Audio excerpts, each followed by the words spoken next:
Watch a kindergarten classroom in Tokyo, and you'll witness something remarkable. 4-year-olds sitting through a 40-minute origami lesson without fidgeting, distraction, or behavioral issues. Cross the Pacific to Los Angeles or Chicago, and many educators report children the same age struggling to maintain focus for even 10 minutes. What creates this stark cognitive divide? And why are leading pediatric neurologists now acknowledging that conventional Western parenting wisdom may have fundamentally misunderstood how optimal brain development actually works? The answer lies in what happens during those critical first 5 years, a window when Japanese parents employ specific daily practices that measurably alter neural architecture. Some of these methods directly contradict what most American parents have been taught about childhood enrichment. What you're about to learn represents the distilled wisdom of how to build not just smarter children, but children with genuinely superior executive function. The Research Foundation. A comprehensive 2024 longitudinal study from Tokyo Medical University tracked 1,200 children from birth through age 7. The findings were unambiguous. Children raised according to 6 core Japanese early childhood principles demonstrated cognitive advantages that were both measurable and substantial. By first grade, these children showed up to 40% enhanced performance across 3 critical domains: sustained attention, working memory, and abstract problem solving. The control groups, children raised in Western contexts, lagged noticeably behind across all metrics. Here's what makes these results even more significant. Japanese families weren't using any of the tools Western parents typically associate with brain training. No educational apps, no Baby Einstein videos, no expensive cognitive development programs. Instead, the methodology centered on 6 deceptively simple lifestyle habits that cost virtually nothing to implement, but require something harder: discipline and consistency. Let's examine each one, beginning with the practice Japanese parents consider absolutely non-negotiable. Step 1. Sleep as architectural foundation. In Japanese households, bedtime is treated with the rigidity Americans typically reserve for school start times.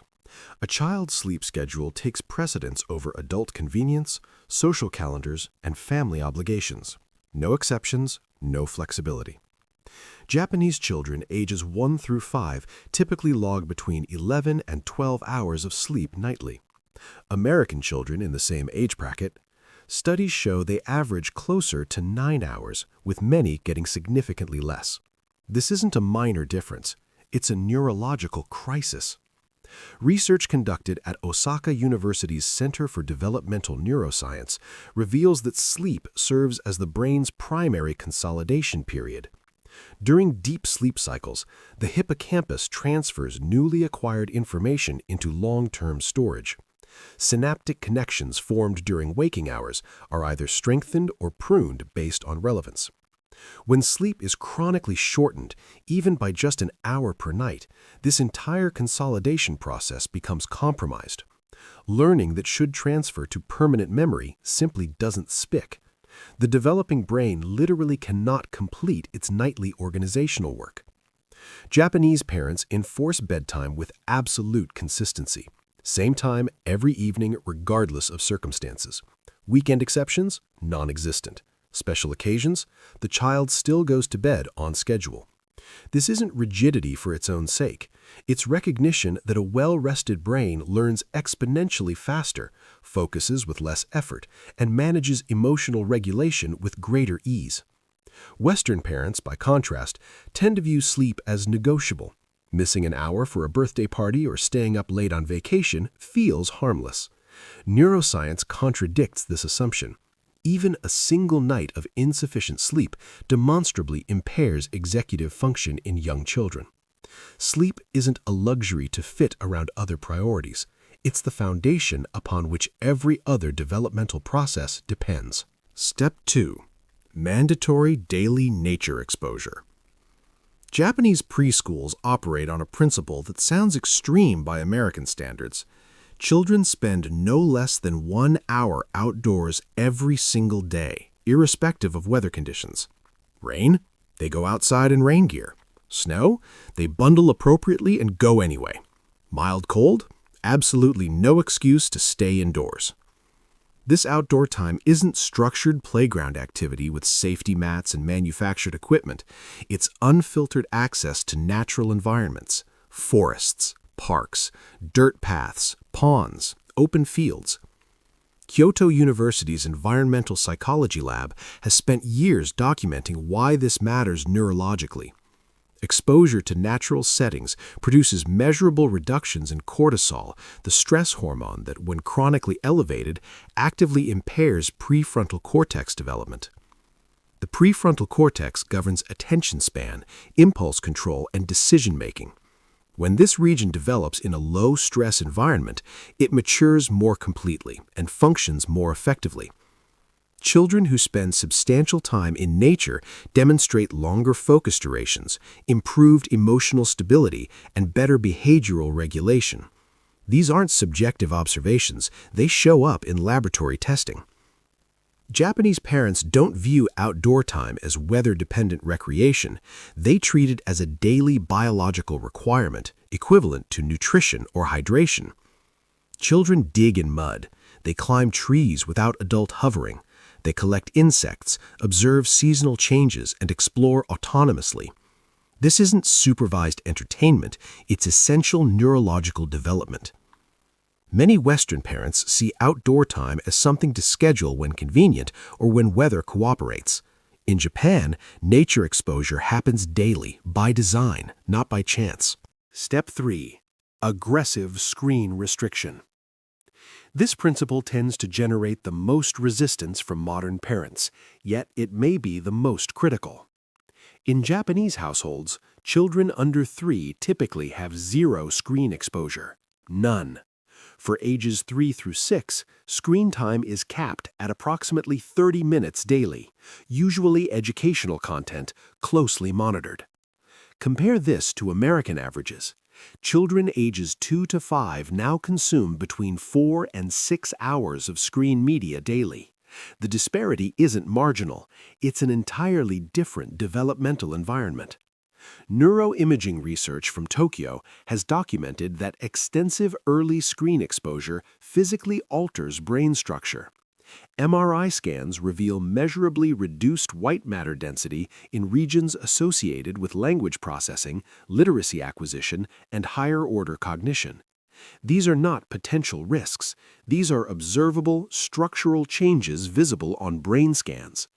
The American Academy of Pediatrics has revised its guidance multiple times, now recommending 0 screen time before 18 months and strict limitation thereafter. Yet adherence remains low because screens solve an immediate problem. They occupy children and provide parental relief. Japanese parents accept the harder path because they understand the developmental cost. Every hour a child spends passively consuming content represents an hour not spent building genuine neural architecture through movement, tactile exploration, and human interaction. Young brains are exquisitely plastic. Early patterns establish neural pathways that become increasingly difficult to modify later. The convenience of screens today creates measurable cognitive disadvantages tomorrow. Step 4. Intensive sensory motor engagement. Japanese children spend significant daily time manipulating real physical materials: water, sand, soil, clay, fabric, wood. They help prepare food in the kitchen, feeling different textures and observing transformation processes. They work in gardens, handling plants and tools. They engage with materials that provide genuine sensory feedback. This is not random play, it's deliberate developmental strategy. Nagoya University's Developmental Neuroscience program has documented how hands-on exploration activates multiple brain regions simultaneously. When a child shapes clay or pours water, the brain integrates sensory input, motor coordination, spatial reasoning, and problem-solving in real time. This simultaneous multi-system activation creates what neuroscientists call integrated learning, neural networks that are both stronger and more flexible than those built through passive observation. Practical implementation? Give children access to real materials. Invite them into meal preparation, allowing them to touch, smell, and manipulate ingredients. Provide modeling clay for free-form creation. Offer supervised access to sand and water play. These experiences transcend entertainment. They actively construct neural architecture in ways that screens and electronic toys fundamentally cannot replicate. Japanese parents consistently prioritize real-world sensory experiences over virtual ones because developing brains require direct physical interaction to build robust neural connections. A 3-year-old kneading actual bread dough receives exponentially richer neurological input than the same child tapping a tablet screen. The learning is embodied, contextual, and neurologically sticky in ways digital interaction never achieves. Step 5. High-quality conversational interaction. Japanese parents dedicate substantial daily time to face-to-face engagement with their children, not parallel play with a distracted adult nearby. Full attention, talking, listening, responding, and genuinely connecting. Tokyo Medical University research demonstrates that the volume of conversational language a child hears before age 5 is among the strongest predictors of brain growth, vocabulary acquisition, and subsequent academic performance. Critical qualifier. This applies exclusively to interactive conversation. Passive audio exposure, television, videos, background music with lyrics, produces negligible benefit. The child must hear language, process meaning, and formulate responses for neural development to occur. Implementation. Eliminate phone distractions during child interaction time. Get down at the child's physical level. Describe shared activities using rich language. I'm slicing cucumbers. They're cool and crispy. Feel this one. Ask questions and genuinely wait for answers. Expand on their observations. Build vocabulary through natural conversation rather than drilling. These micro-interactions accumulate. Language strengthens cognition. Cognition supports executive function. Executive function underlies every academic and social skill. A common Western mistake: physical proximity without mental presence. Being in the same room while scrolling a phone provides almost no developmental benefit. The child's brain grows through relationship, not mere supervision. Japanese parents understand that undivided attention is perhaps the single most powerful developmental intervention available. Quality interaction isn't a luxury, it's how brains are built. Summary and implementation. The Japanese framework for optimal early brain development distills to 6 core practices. First, protect sleep with absolute consistency, 11 to 12 hours nightly, no exceptions. Second, ensure daily outdoor time in natural environments, regardless of weather. Third, maintain strict screen limitations, 0 before age 3, minimal thereafter. Fourth, encourage frequent physical movement and active play. Fifth, provide rich sensory experiences through real materials and hands-on exploration.